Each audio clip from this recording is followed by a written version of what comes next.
Hi! Welcome to Richard Kabili YouTube channel, and for today's tutorial, I will be teaching you on how to turn on and off temporarily toggle zoom using keyboard shortcuts on iPhone X. But first, kindly subscribe to this channel and don't forget to hit the subscribe button and the bell to notify you for the new updates. And let's start! Using your iPhone X from your home screen, first go to Settings.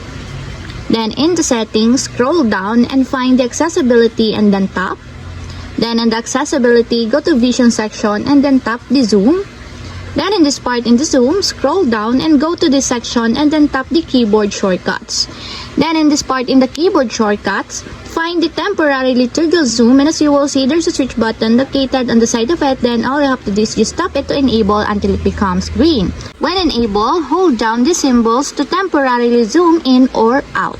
And if you want to disable or turn off, just tap again the switch button just like this.